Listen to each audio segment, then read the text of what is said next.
आत्मा का रहस्य।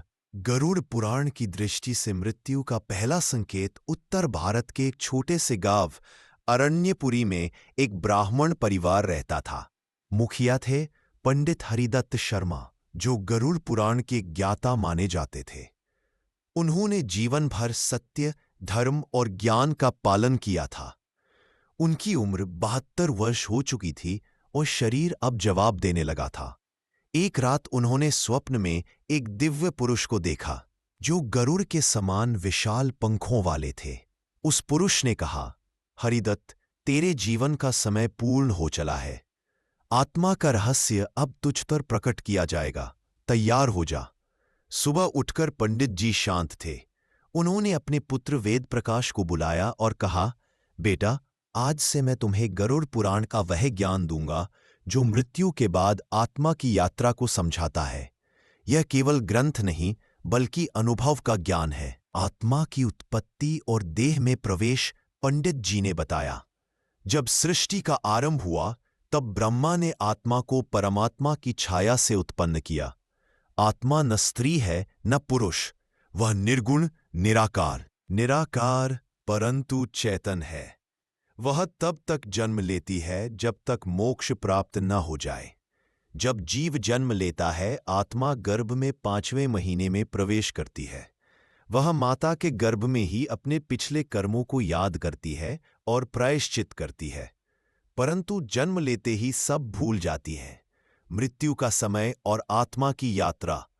पंडित जी की हालत धीरे धीरे बिगड़ने लगी। वे अब केवल जल और मंत्रों पर जीवित थे। उन्होंने वेद प्रकाश को बताया, गरुड़ पुराण कहता है, जब मृत्यु निकट होती है तब यमदूत अदृश्य रूप में पास आ जाते हैं। जिस जीव ने पाप किए होते हैं उन्हें भय प्रतीत होता है, पर जिसने धर्म मार्ग पर जीवन बिताया हो वह शांति अनुभव करता है। मृत्यु के क्षण आत्मा शरीर से निकलती है, नाभि से यदि उसका अंत पुण्य से हो, या फिर गुदा मार्ग से यदि पाप से। उसी रात पंडित जी ने अपने प्राण त्याग दिए और वहीं से शुरू हुई उनकी आत्मिक यात्रा। प्रेत योनि और 13 दिन की यात्रा। गरुड़ पुराण के अनुसार मृत्यु के बाद आत्मा 13 दिन तक प्रेत योनि में रहती है। इस अवधि में वह अपने घर और परिजनों के आसपास मंडराती है। पंडित जी की आत्मा भी वैसी ही कर रही थी। वेद प्रकाश को कई बार लगा जैसे पिता अभी भी घर में है। पहले दिन आत्मा को घर से निकलने में तकलीफ होती है। दूसरे दिन उसे भूख प्यास सताती है। तीसरे दिन उसे अपने शरीर की याद आती है। चौथे से 7वें दिन उसे जात होता है कि अब लौट पाना संभव नहीं। 8वें से 11वें दिन यमदूत उसे डराते हैं। 12वें और 13वें दिन उसका निर्णय होता है, पाप या पुण्य। यमलोक की यात्रा और चित्रगुप्त का लेखा। 13वें दिन आत्मा यमदूतों के साथ यमलोक की ओर निकलती है। मार्ग कठिन और भयावह होता है, जहां कांटों से भरे जंगल, अग्नि की नदियां और पशु समान यमदूत उसे लेकर जाते हैं। पंडित हरिदत्त की आत्मा को यमराज के समक्ष ले जाया गया। चित्रगुप्त ने एक विशाल ग्रंथ खोला, जिसमें उनके जीवन के हर कर्म का लेखा था।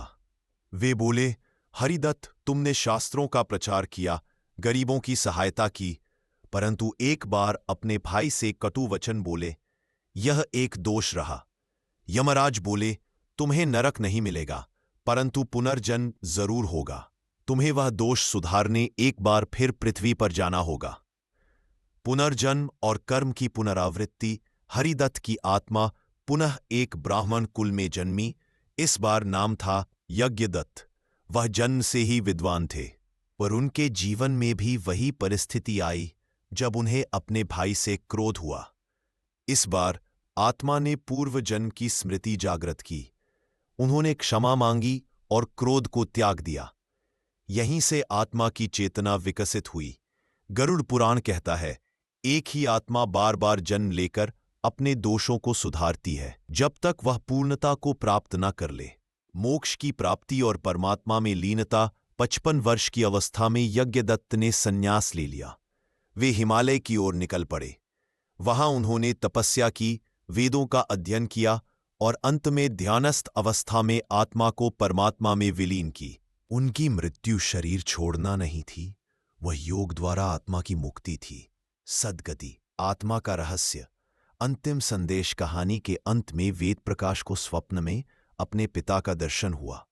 पंडित हरिदत्त बोले, बेटा, आत्मा अमर है, वह शरीर बदलती है जैसे कपड़े। मृत्यु अंत नहीं, आत्मा का एक और अनुभव है। भय नहीं, ज्ञान चाहिए। मोह नहीं, मुक्ति चाहिए। गरुड़ पुराण का यही रहस्य है। जीवन को ऐसे जियो कि मृत्यु से पहले ही मोक्ष पा सको। आत्मा न कभी जन्म लेती है, न मरती है,